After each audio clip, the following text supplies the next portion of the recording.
Breaking news చూస్తున్నారు. వరుస భూకంపాలతో ఇటు ప్రపంచం ఇబ్బందికర వాతావరణాన్ని ఎదుర్కొంటోంది. ఓ పక్క భూకంపాలు, ఇంకో పక్క భూ ప్రకంపనలు, ఇంకో పక్క వాల్కనో ఎరప్షన్స్, అగ్నిపర్వతాలు బద్దలేసుకుపోవడం, మరొక పక్క చూసుకుంటే వర్షాలు బీభత్సం. ఇవన్నీ ప్రపంచ దేశాలను ఉక్కిరిబిక్కిరి చేస్తుంటే మన భారతదేశంలో ఇంతవరకు లేదు కదా. ఆ తీవ్రత అనే అంశానికి సంబంధించి మాట్లాడుకున్నాం. బట్ ఇటు వరుసగా దాదాపుగా 2-3 రోజుల నుంచి పరిణామాలు చూసుకుంటూ ఉంటే భారతదేశంలో కూడా భూ ప్రకంపనలు కనిపిస్తున్నాయి. ఈ రోజు 3 చోట్ల భూ ప్రకంపనలు వచ్చాయి. ఈ నేపథ్యంలో దానికి సంబంధించిన బ్రేకింగ్ న్యూస్ మీరు చూస్తున్నారు. ఆర్టీవీ స్క్రీన్ మీద బెంగాల్లో 2.5 తీవ్రతతో భూకంపం వచ్చింది. అండమాన్ నికోబార్ లో వరుస భూకంపాలు, భూ ప్రకంపనలు 2-3 రోజులుగా మనం చూస్తున్నాం. 3 రోజుల్లోనే 9 సార్లు భారతదేశంలో భూమి కంపించింది. ఇటు భారత్ పై యుగాంతం ఎఫెక్ట్ పడుతోందా? ఈ అంశానికి సంబంధించి చర్చ జోరందుకుంటున్న క్రమంలో ఇంతవరకు ఎక్కడ ఇంపాక్ట్ దాదాపుగా కనిపించట్లేదు అని మాట్లాడుకున్న సందర్భం. బట్ ఎక్కడో చోట మాత్రం ఈ భూకంపాలు సంభవిస్తూనే ఉన్నాయి. మరి ముఖ్యంగా వరుసగా గత 2-3 రోజులుగా చూసుకుంటే కనుక ఇటు భారతదేశంలో కూడా భూకంపాలు సంభవిస్తున్నాయని అంశానికి సంబంధించి ఒక్కసారిగా ఆందోళనకరంగా మారింది. మరి ముఖ్యంగా అండమాన్ నికోబార్ దీవుల్లో దాదాపుగా 2-3 రోజులు చూసుకుంటే వరుసగా భూ ప్రకంపనలు ఈ రోజు పెద్దగా కనిపించలేదు. బట్ నిన్న కావచ్చు, మొన్న కావచ్చు, ఇటు వరుస భూకంపాలు ప్రపంచాన్ని వణికించేస్తున్నాయి. భూ ప్రకంపనలు, దాంతోపాటు వాల్కనో ఎరప్షన్స్, సునామీ హెచ్చరికలకు సంబంధించి పెద్దగా వినిపించకపోయినప్పటికీ వాతావరణంలో పెను మార్పులు ప్రస్తుతం అందరినీ షాక్ గురి చేస్తున్నాయి. ఇటు బెంగాల్లో కూడా భూ ప్రకంపనలు కనిపించిన పరిస్థితి. బెంగాల్ని కూడా ఆ విజువల్స్ మీరు చూస్తున్నారు. అస్సాంలో 4.2 తీవ్రతతో భూకంపం అంటూ కూడా మాట్లాడుకున్న సందర్భం. దాదాపు 9 గంటల 22 నిమిషాల ప్రాంతంలో అదుగో మీరు చూస్తున్నారు ఆర్టీవీ స్క్రీన్ మీద మ్యాగ్నిట్యూడ్ 4.2. ఎక్కడది? అస్సాంకి సంబంధించి అస్సాం మాంజా ఆ ప్రాంతంలో 17 కిలోమీటర్ల లోతులో భూకంప తీవ్రత నమోదైంది. 4.2 తీవ్రతతో భూకంపం సంభవించింది. ఇది అస్సాంకి సంబంధించి అంటే అర్థం చేసుకోవచ్చు. మరి ముఖ్యంగా నిన్న చూసాం జపాన్ కావచ్చు, నిన్న కూడా కాదు గత కొద్ది రోజులుగా చూస్తున్నాం జపాన్ కావచ్చు, ఇండోనేషియా కావచ్చు, అక్కడ ఎటువంటి ప్రకంపనలు సంభవించాయనేది. జపాన్లోని ఒక్క రోజులో దాదాపుగా 200 భూ ప్రకంపనలు, వేలల్లో భూకంపాలు అక్కడ నమోదవుతున్న పరిస్థితి ఉంది. ఈ క్రమంలో భారత్లో కూడా భూ ప్రకంపనలు ఆ తీవ్రత ప్రారంభమైందా? జపాన్లో మనం చూసాం అక్కడ ఎటువంటి విధ్వంసం జరిగిందనేది.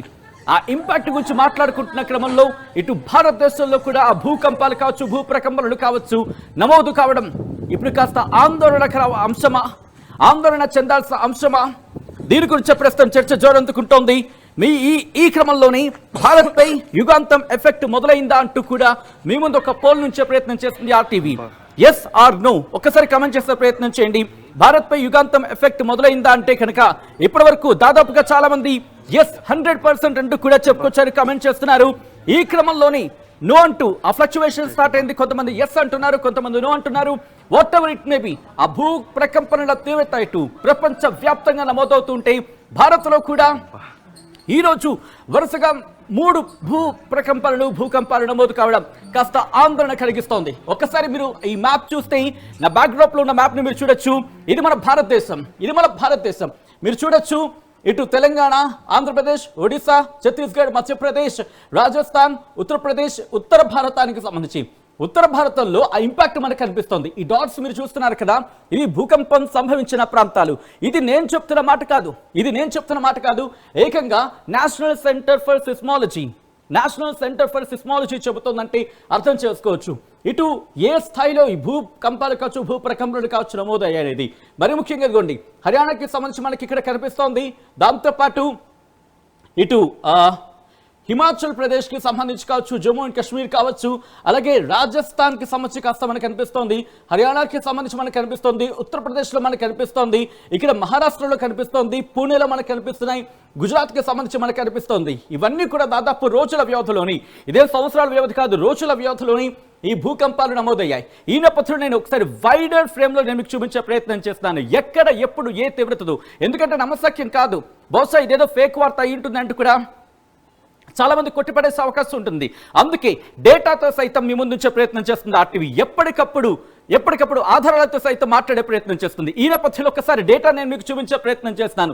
ఇదంతా కూడా మీరు చూస్తే నేషనల్ సెంటర్ ఫర్ సిస్మాలజీ, ఇదిగోండి ఆ ఫ్రేమ్ ను మీరు చూడొచ్చు. National centre for seismology wider frame లో మనం చూస్తున్నాం. ఇదిగోండి, ఇది నేను చెప్తున్న మాట కాదు, ఏకంగా ministry of earth sciences government of India, ministry of earth sciences government of ఇండియాకి చెందిన నేషనల్ సెంటర్ ఫర్ సిస్మాలజీ భూకంపాలు భూ ప్రకంపనలు ఎప్పటికప్పుడు మనకు తెలియజేస్తూ ఉంటుంది.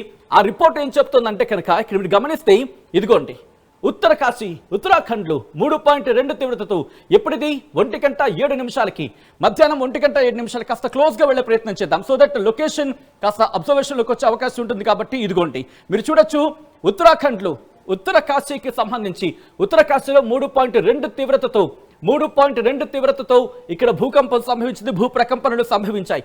దానికి సంబంధించి మీరు చూసే ప్రయత్నం చేస్తే కనుక ఆ తర్వాత ఇక్కడి నుంచి అస్సాంకి సంబంధించి ఉత్తరాఖండ్కి మనం సంబంధించి మనం చూసాం. ఒక్కసారి వైడర్ ఫ్రేమ్లోకి వచ్చే ప్రయత్నం చేస్తున్నాం.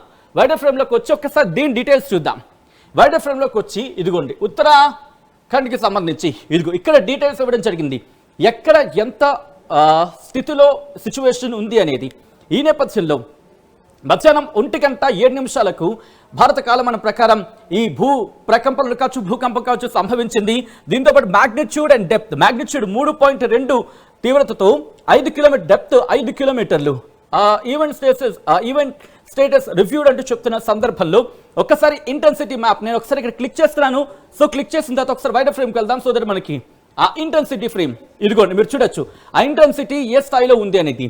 ఇది దాదాపుగా ఉత్తరాఖండ్కి మొదలుపెట్టి ఇదిగోండి ఇది ఇక్కడ ఇటు దాదాపుగా మనకి గమనిస్తే కనుక ఇటు ఉత్తరాఖండ్ నుంచి మొదలుపెట్టి దాదాపుగా హిమాచల్ ప్రదేశ్లో కూడా దీని తీవ్రత అంటే దాని ఏమంటారు ఇంటెన్సిటీ, ఆ తీవ్రత అంటూ ఉంటాం కదా, ఆ తీవ్రత ఇటు హిమాచల్ ప్రదేశ్లో వరకు కూడా ఉంది అంటే అర్థం చేసుకోవచ్చు. తీవ్రత ఒక్కసారి మీరు చూడొచ్చు, ఒక్కసారి మీరు మ్యాప్లో జూమ్లో చూస్తున్నారు కదా, ఉత్తరాఖండ్కి సంబంధించి మాట్లాడుకుంటున్నా. బట్ ఆ తీవ్రత దాదాపుగా మనకి హిమాచల్ ప్రదేశ్కి సంబంధించి కూడా ఆ ప్రకంపనల తీవ్రత కావచ్చు, లేకపోతే దాని ఏమంటారు ఆ వైబ్రేషన్స్ కూడా కాదు, ఆ ప్రకంపనలు, ఆ కంపనాన్ని అక్కడ చవి చూసుండొచ్చు అనే అంశానికి సంబంధించి మాట్లాడుకునే సిచ్యువేషన్ ఇదంతా కూడా హిమాచల్ ప్రదేశ్కి సంబంధించి. సో ఇక్కడ నుంచి దాదాపుగా నేను మళ్ళీ రైట్ సైడ్ ఆఫ్ ఈ డీటెయిల్స్కి వచ్చే ప్రయత్నం చేస్తున్నాను. సో ఈ నేపథ్యంలో ఆ డీటెయిల్స్ మీరు చూస్తే 1:07 ఆ ప్రాంతంలో జరిగింది. అలాగే మ్యాగ్నిట్యూడ్ 3.2, డెప్త్ 5 కిలోమీటర్ల లోతుల్లో, అంటే 10 కిలోమీటర్ల భూకంప కేంద్రం దాదాపుగా 5 కిలోమీటర్లు అని చెప్పుకోవాలి ఇక్కడ. సో ఇక్కడ నుంచి నేను మళ్ళీ బ్యాక్ టు ఎర్త్ క్వేక్స్ వచ్చే ప్రయత్నం చేస్తున్నాను. సో అస్సాంకి వెళ్ళిపోదాం.